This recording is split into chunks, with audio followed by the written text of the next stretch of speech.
सर्वांना श्री स्वामी समर्थ अवधूत चिंतन श्री गुरुदेव दत्त. तर आज आपण पाहणार आहोत की श्रावण महिना चालू होत आहे आणि श्रावण महिन्याच्या आपण कोणकोणत्या सेवा उपासना करायला हव्यात व करायच्या आहेत आपण सर्वांनी मिळून. तर श्रावण महिना येत्या 5 ऑगस्टपासून चालू होत आहे. 4 तारखेला दीप अमावस्या आहे व त्याबद्दल ही सेवा लवकरच मी अपलोड करणार आहे. तर 5 ऑगस्टला श्रावण महिना सोमवार चालू होत आहे. सोमवारपासूनच श्रावण महिन्याची सुरुवात होत आहे. 5 ऑगस्टला पहिला सोमवार पडत आहे. तर या श्रावणात 5 सोमवार पडलेले आहेत.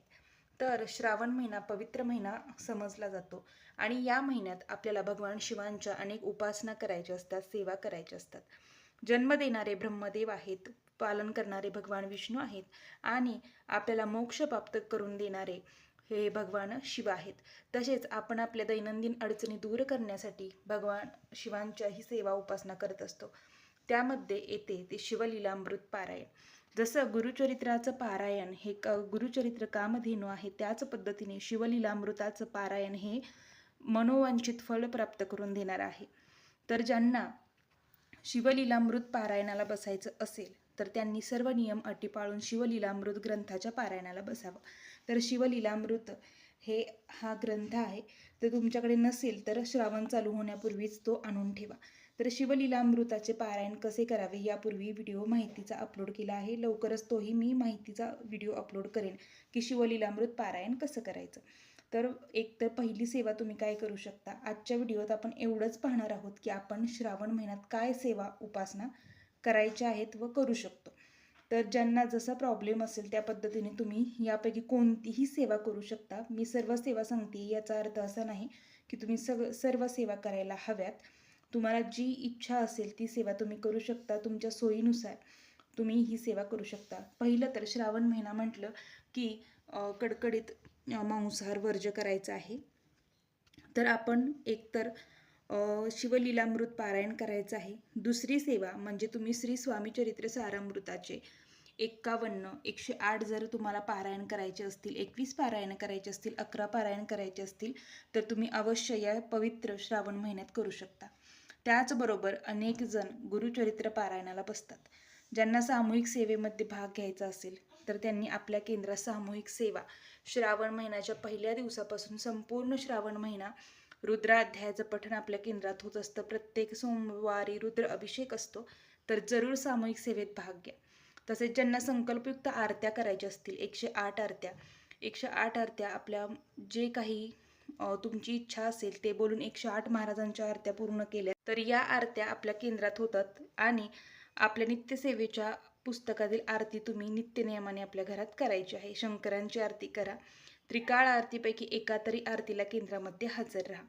त्याचबरोबर भगवान शिवांना प्रिय असणारी रुद्र अभिषेकाची सेवा, यापूर्वीही 41 दिवसांची रुद्र अभिषेकाची सेवा कशी करावी याबद्दल मी संपूर्ण माहिती आपल्या चॅनलवर अपलोड केलेली आहे.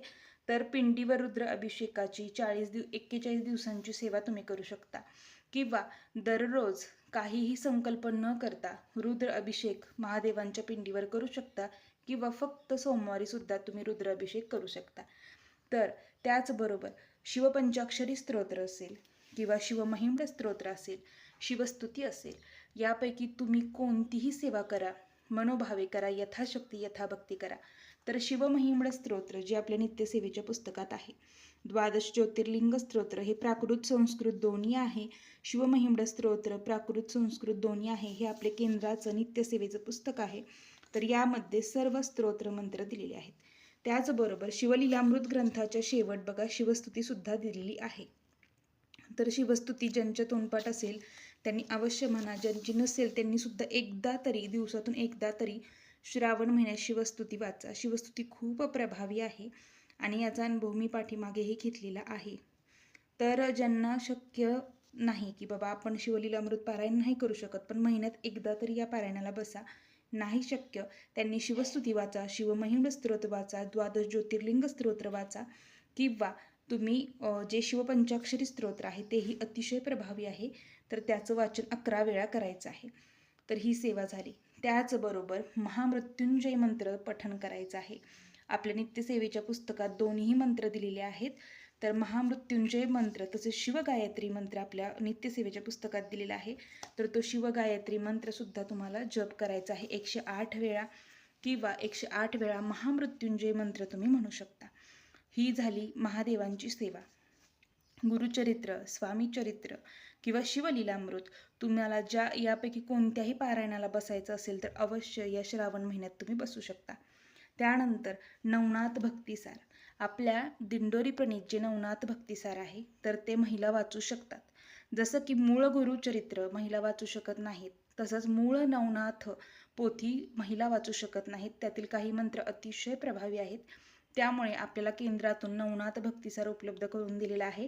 ते पुस्तक आत्ता माझ्याकडे इथे दाखवायला तुम्हाला नाही आहे, पण तुम्ही केंद्रात जर गेलात तर ते तुम्हाला पुस्तक मिळून जाईल. त्याची संपूर्ण माहिती त्या पुस्तकात देखील आहे. तर त्याचंही पारायण तुम्ही या श्रावण महिन्यात करू शकता. अनेक जण वेगवेगळे ग्रंथ या श्रावण महिन्यात आपल्या घरात लावत असतात. तर श्रावण महिना हा सेवा करण्याचा, सेवेचा बँक बॅलन्स वाढवण्याचा महिना आहे. जास्तीत जास्त सेवा या महिन्यात करा. अतिशय पवित्र महिना आहे श्रावण. तर अनेक सण वार व्रत वैकल्य हे याच महिन्यात येतात. तर श्रावण महिन्यात तुम्ही ही सेवा जरूर करा. तसेच ज्यांना आर्थिक चणचण असेल तर त्यांनी स्वामींचे 9 गुरुवार संकल्पयुक्त करू शकता. वैभवलक्ष्मीचे 11 शुक्रवार करू शकता.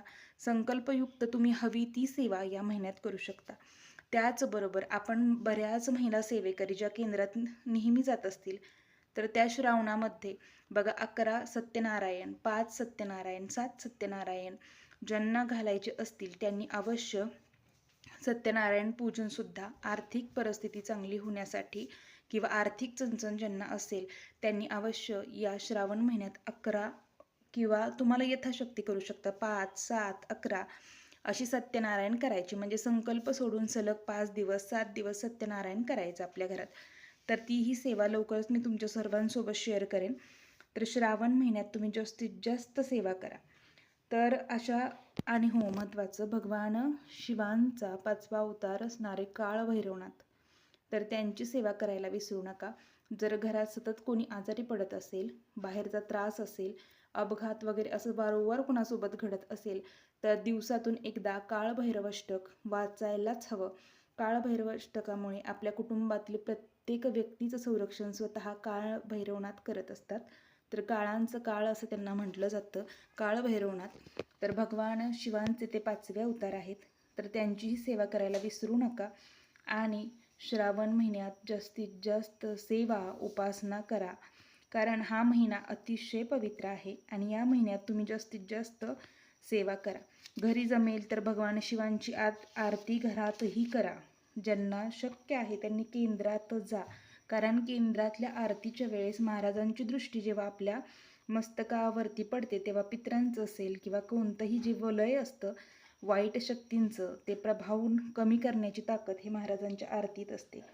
त्यामुळे ज्यांना संकल्पयुक्त सेवा, संकल्पयुक्त आरती करायची आहे त्यांनी संकल्पयुक्त आरत्या करू शकता.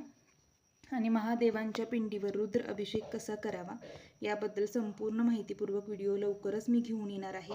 दर्श अमावस्या किंवा दर्श अमावस्येला दीपपूजन कसं करावं याचाही व्हिडिओ घेऊन येणार आहे. महादेवांना प्रिय असणारं बेलपत्र, पांढरी फुलं महादेवांना अर्पण करा. तर झालेली सेवा महाराजांच्या चरणी मी रुजू करते. सर्वांना श्री स्वामी समर्थ. अवधूत चिंतन श्री गुरुदेव दत्त. त्याचबरोबर तुम्ही ओम नमः शिवाय या मंत्राचा जप करावा व शिवहर शंकर नमामि शंकर शिवशंकर शंभो, हे गिरिजापती भवानी शंकर शिवशंकर शंभो या मंत्राचा जप करू शकता. त्याचबरोबर मी यापूर्वी शिवपंचाक्षरी स्तोत्रही अपलोड केलेला आहे. शिवमहिम्न स्तोत्र आपल्या चॅनलवर अपलोड केलेला आहे, तर जरूर पहा. तर व्हिडिओ आवडत असतील, माहिती आवडत असेल तर व्हिडिओला लाईक, शेअर आणि सबस्क्राईब करा. आणि जर काही प्रश्न असतील तर जरूर कमेंट बॉक्समध्ये विचारा. मी त्या प्रश्नांची उत्तरं देण्याचा किंवा त्याबद्दल माहिती सांगण्याचा नक्की प्रयत्न करेन. सर्वांना श्री स्वामी समर्थ.